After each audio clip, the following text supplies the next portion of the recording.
Hello, and welcome to another 30 minutes or less episode of We Only Look Thin. I am Katherine Weigel. I am one of your hosts. I am a Tiny Habits certified coach, a Thrive Global certified coach. I've lost over 100 pounds and kept it off for over 7 years. And with me today is... Donald Weigel, and I have lost about 100 pounds, kept it off for about 6 years. I am also one of the hosts of this show, and I actually worked on the movie 30 Minutes or Less. He did. It's a pretty terrible movie. It's a terrible movie. But Jesse Eisenberg was a delightful human being. Oh, that's nice. I'm glad to hear that. Like, truly. It was filmed in Michigan. Yeah. The state that hates Ohio. I don't know why. That's what they're known for. They're known for... It just says, like, we don't go away, Ohio, even though you're, like, not touching us. I mean, Detroit and cars and Motown and all that, but really, it's the hate of Ohio that keeps us going. It fuels the state. Yeah, it fuels the myth. But I have decided that this episode is going to be 30 minutes or less, or you get a free pizza. So don't promise a free pizza.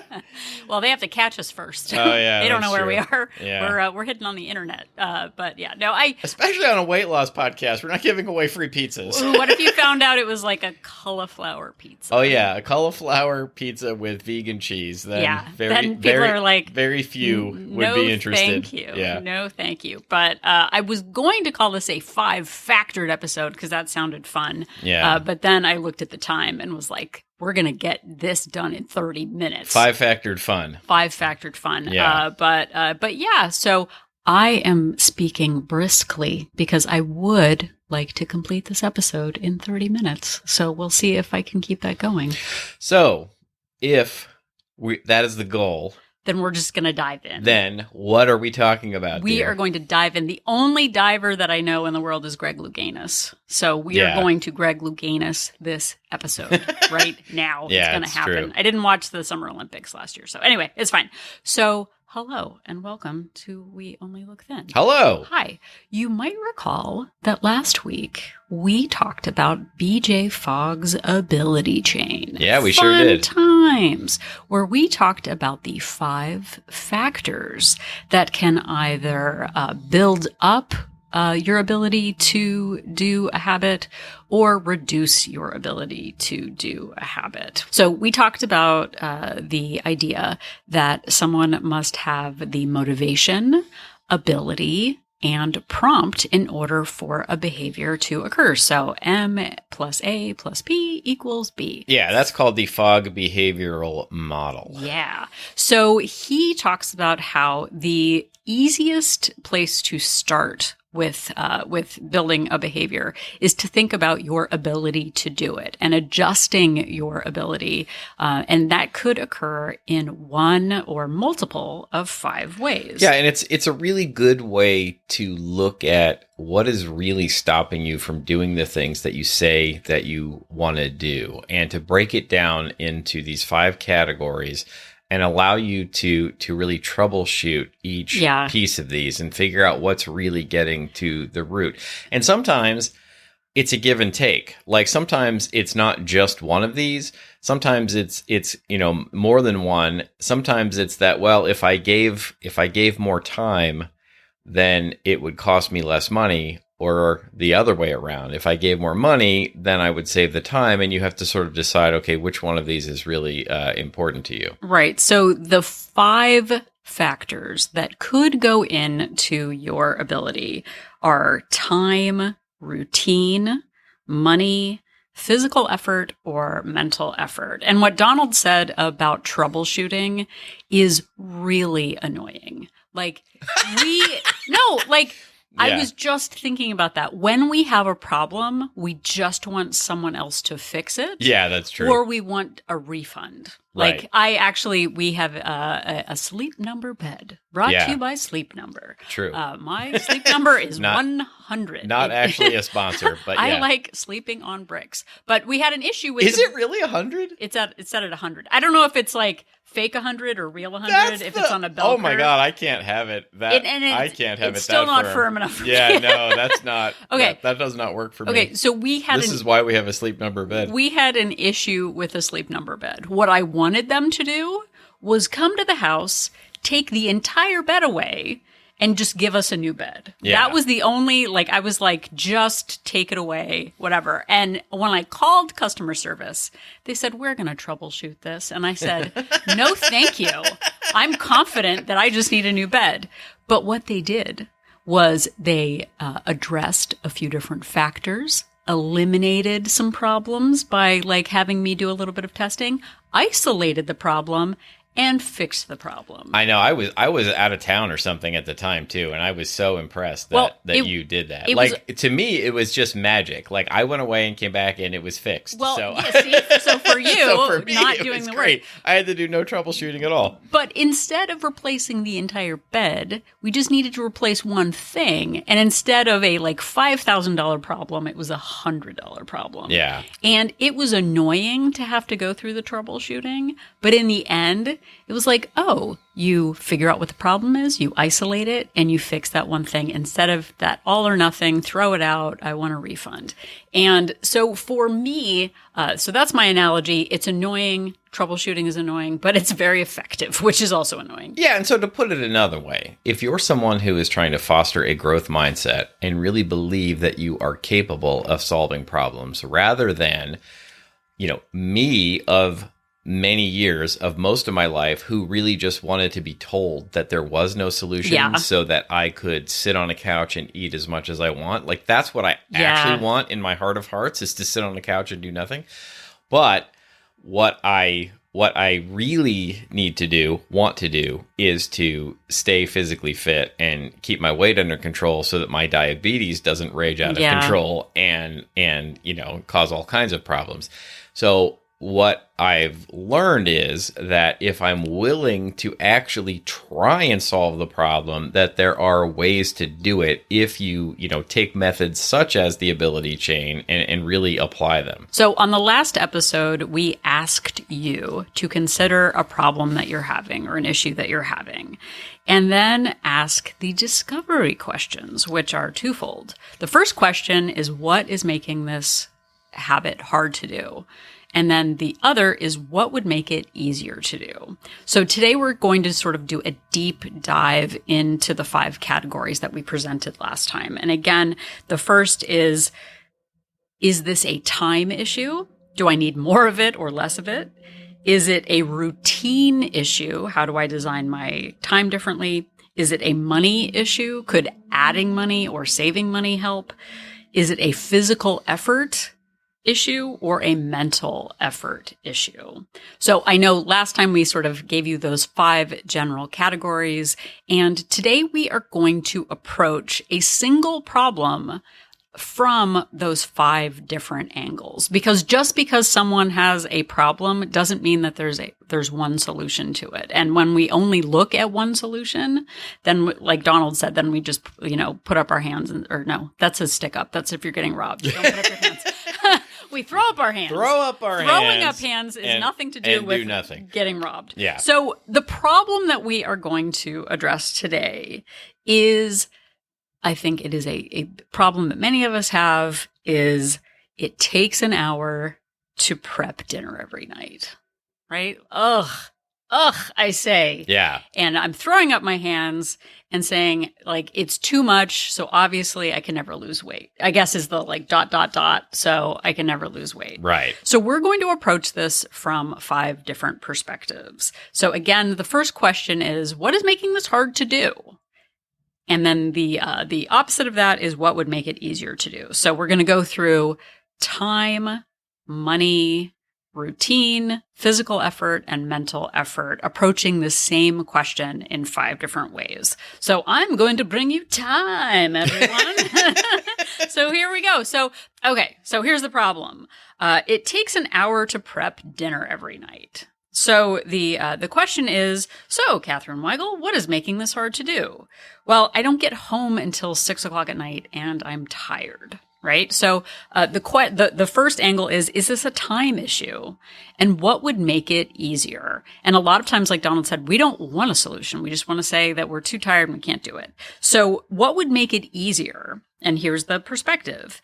Instead of making complicated, fresh meals every weeknight, I'll switch to easier heat and serve meals with bagged salad.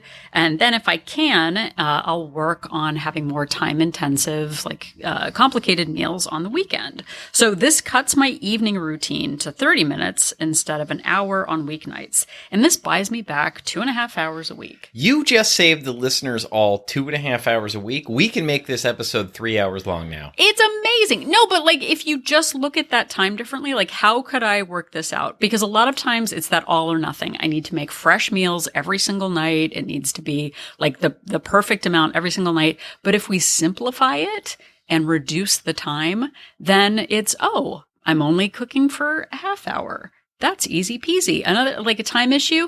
Oh no, doing dishes is really tough. Guess what? We bought paper plates for our daughter so that she doesn't have to do dishes. Yeah. It is saving time. It's amazing. So again, reducing time can be a really big factor in reducing stress and complexity. And then another problem, another link in the ability chain can be that it is difficult to fit into your routine. Yeah. So, same example, it takes an hour to prepare dinner every night. Well, I don't get home till 6 p.m. and I'm tired. How about instead of trying to prepare your entire dinner when you get home at 6 p.m., you prepare your veggies or your side dishes on Sunday? Or you buy bagged frozen vegetables or other heat and eat, ready to go side dishes. Like Catherine buys these containers. I don't even think they're refrigerated of they're already seasoned potatoes that are very easy to heat up. And I buy pretty much exclusively the pre-chopped, pre-washed cauliflower, green beans. Side dishes that I like that are in a bag that I snip the corner off. I throw it in the microwave for 2 minutes and it's done. And it doesn't take me, forever to do. Or maybe I stick to a single protein, I'm a vegetarian, but let's say you get a rotisserie chicken and you prep that and then you have that for the week. And that's your protein for the week. Or you get frozen pre-made protein, Trader Joe's sells these frozen turkey burgers. And I buy a lot of frozen vegetarian, items that I just need to pop in the air fryer or the toaster oven or something. And it doesn't take me a ton of time to make. And I make the dinner fit into my routine that way. Well, and I think with that too, a lot of them might be more than one category, but it's sort of that idea of a good mother makes different meals. Someone said I need 30 different vegetables a week. I need to eat the rainbow, and letting go of that and just deciding what your routine is.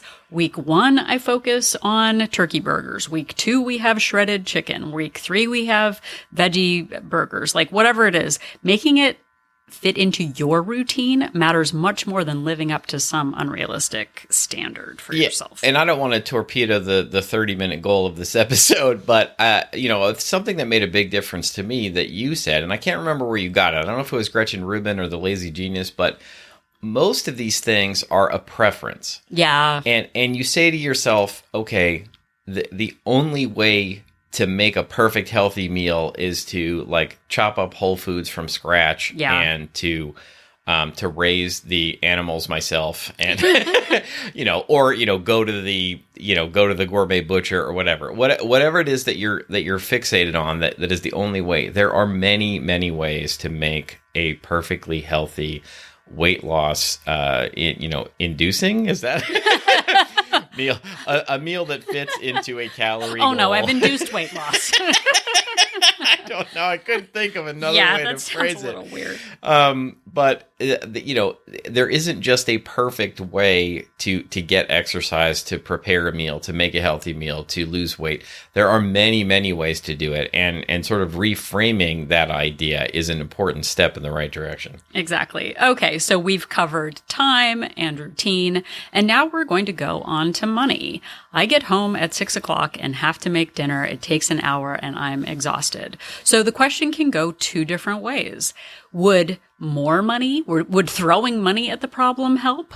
Or how could I save money? And how would that help with my dinners? Yeah. So adding money, investing money to the problem might be, hey, you know what? For the short term, I will invest in a meal delivery service. It reduces my stress throughout the week. I've got, semi-homemade foods that I can, heat and eat. That reduces my time. It saves me that additional work. So it is totally worth it. So again, it could be a meal service delivery. It could be, again, that idea of letting go of like, well, fast food is unhealthy and I can't lose weight eating that. Guess what? I can stop because I know that Chipotle has, protein bowls that I can eat. It's $7. It's worth the investment because it cuts down on my stress. It cuts down on prepping. And it's easy for me. It works in a pinch. I can have groceries delivered. I can have groceries where I pull up and they just put them in my trunk. Like adding money to this, getting takeout, having food delivered, if it's within your calorie budget, can be worth it a few days a week if you're limited on your time.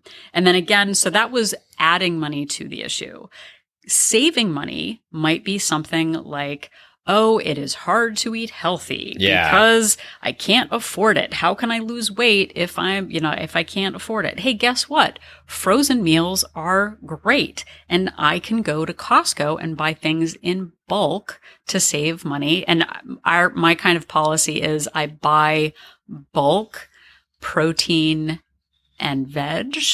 I do not buy bulk sweets. Like bulk snacks is not what I use Costco for. Bulk chips is not the way to go there to save. Exactly. To save Guess yourself. what? Because bulks. Yeah. But hey, I'm going to go to Costco. I don't have enough room in the fridge for 90 pounds of broccoli. But guess what? I can split the 90 pounds with a friend, save costs, split the costs, and save money doing it that way. So again, if it is a financial issue, how would adding money save me that extra effort?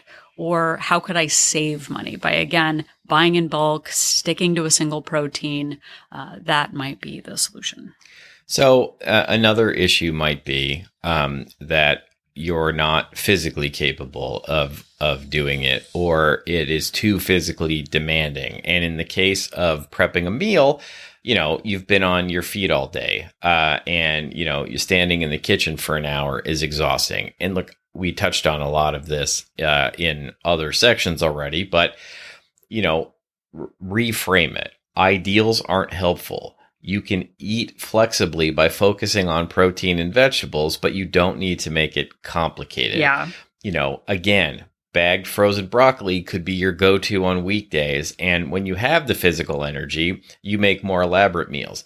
But then, you get to decide what works for you. And, another thing that I do, I know in the late afternoons or in the evenings, I'm going to have less, ability, less motivation is maybe not the right word, but I'm going to have less energy, less sort of willpower to do these things. So oftentimes, I have made the decision to, which is very hard for a lot of people, to go to bed pretty early in the evening so that I can get up earlier. And I do a lot of my food prep before work each day when I am fresh and I feel like doing it. And sort of, I've tricked my brain into being like, well, I'm doing this on company time because this is the morning. I'm not doing it. This isn't my time, kind of. But then I have everything prepped and ready to go. And then like later on in the day, me, who is less motivated, just has to open a container that I've prepared and eat it. I don't have to do anything at that point. Well, and the other day, speaking of that physical effort, there's so many times when the morning me is like, I'm going to make dinner tonight. Look what I have prepped. Like, oh, I'm going to do this and that. It's going to be great. And then by the time evening comes around, I have food that I don't feel like making. Like that physical effort at the end of the day is rough. On St. Patrick's Day, hello, St. Patrick, welcome. I decided to make something, but I was like, oh, you know what? I'm going to be tired tonight. So I made a crock pot meal. I did it early in the morning, put it in. I think I didn't follow the recipe and I didn't cut the potatoes, and the potatoes were still like rock hard 10 hours later. So that was my fault. That was my fault. I didn't do it. Yeah. But the protein was delicious, and I saved myself that evening exhaustion by putting it in the crock pot in the morning. And not that we can do that every single day, but it was really helpful for me to be like, oh, guess what? The me in the morning has the energy. Use it then to save the me of the evening, the challenge of having to cook. So that was a big switch. Yeah, and it can be a simple thing. Like, I will buy pre-chopped watermelon, pre-chopped pineapple, because, who wants to cut a pineapple from scratch from the grocery store? You don't grow your own pineapples. Yeah. And again, look, I'm spending a little more money on the pineapple, but somebody else is doing the labor and saving me the time. But my point here is that those things, that fruit, I can just easily like scoop out of the store container and into a bowl and then eat it. Whereas other things, like I will buy, berries or even, grapes or whatever, they need some washing, some prep, trimming the tops off, those kinds of things. I do that stuff when I'm feeling more up to it at a time of day when I know I have more energy and more willpower to do it. And I save the pre-made store-bought things for when I know I'm not going to feel like doing it. Right. Okay. So the last category in the ability chain is, how is it taxing your brain? That mental effort, and a lot, like so much of all of this is that mental agility of figuring out, like, how can I make this work instead of just giving up? So if we're looking at this from your brain, so again, it takes an hour to prep dinner every night. So what is making this hard to do? And this is kind of that mindset thing of ideals rather than living your practical life. So the internet tells me I need to eat fresh, nutritious meals every day. And if I do anything less, it means I'm a failure. And so much of that, and, we see it all the time of like, just stick to whole foods and only eat, or, at the fresh part of the grocery store, you'll never lose weight.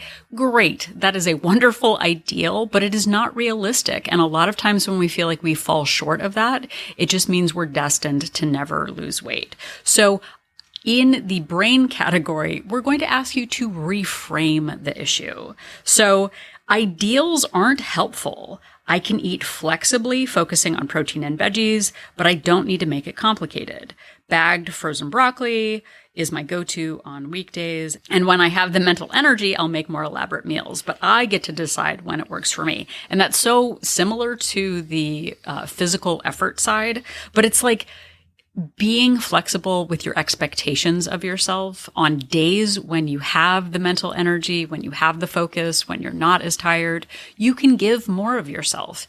And on times when you don't have the capability, we have those good luck backups that we can go to. I always keep frozen meals on hand for those times when I don't have the energy. I know that I can go, and this kind of ties it all together.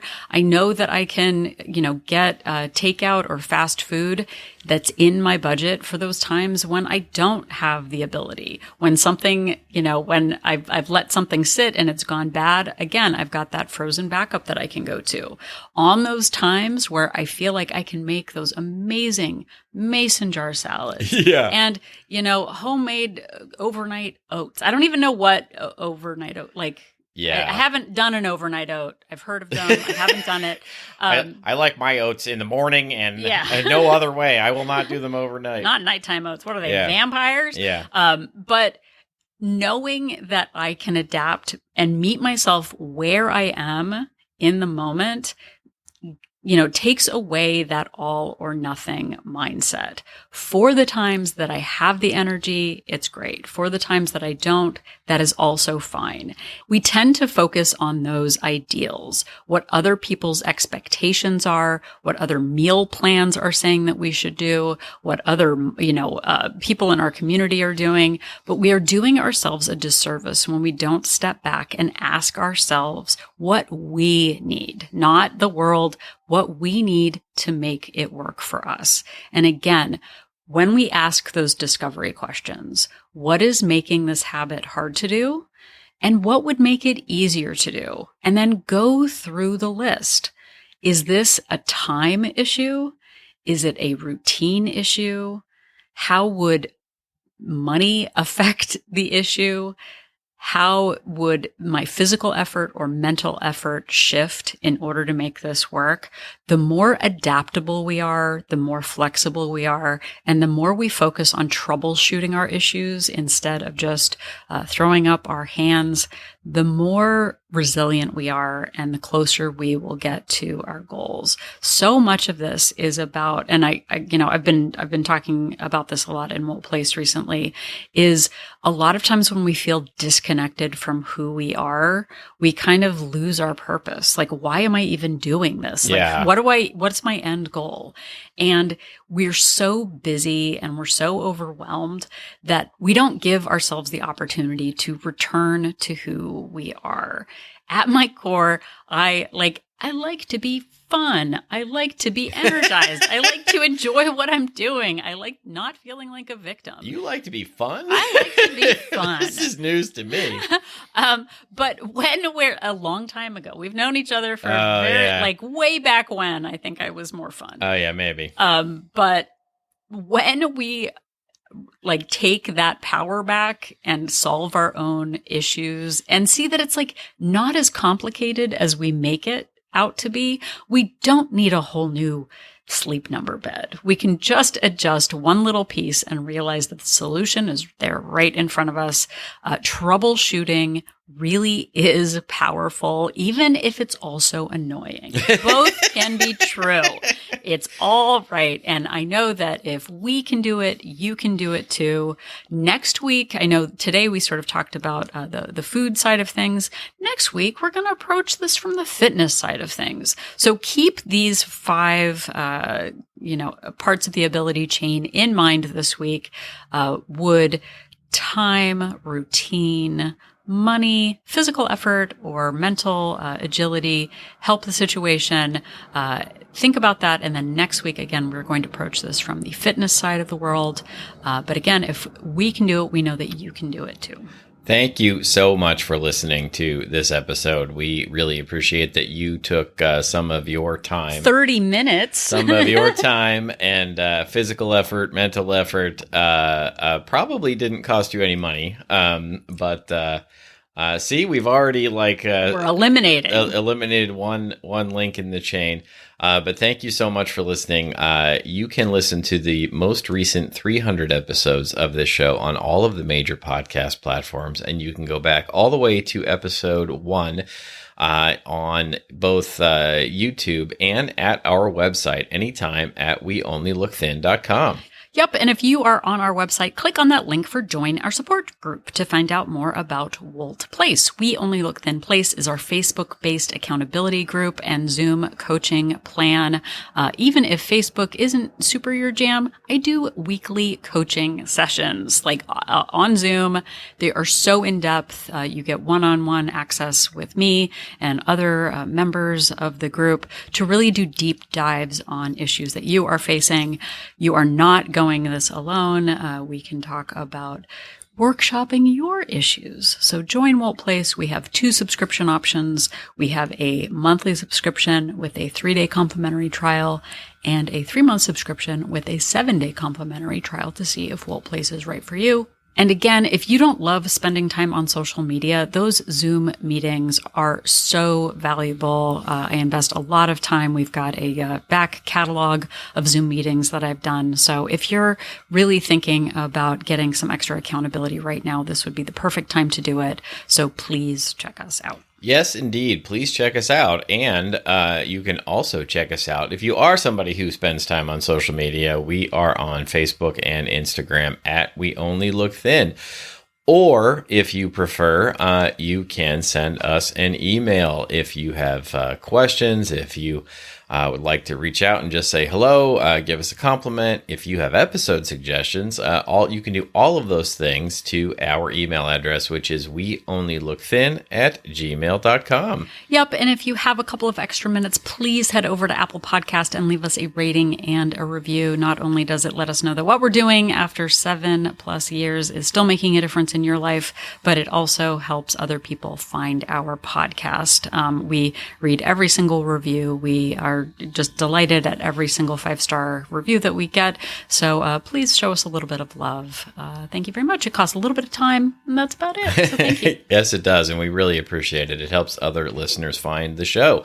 And another thing that really helps other listeners find the show is if you just tell somebody about us. If you're in a conversation, if you know somebody who might get something out of it and you bring us up, or if you're in an online group, Reddit, Instagram, a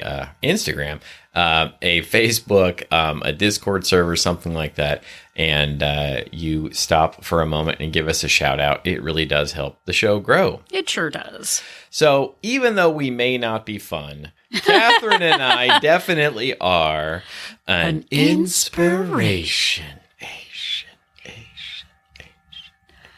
I think that's an ability chain issue, and I'm pretty sure that that's a mindset thing. And we are definitely fun. You just need to reframe it, my guy.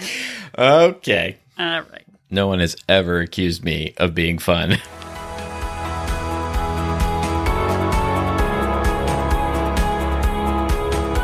The information that you hear on this podcast is for informational purposes only. The hosts are not medical professionals. You should always consult with your doctor, nurse, or other certified health professional before beginning any diet or fitness program.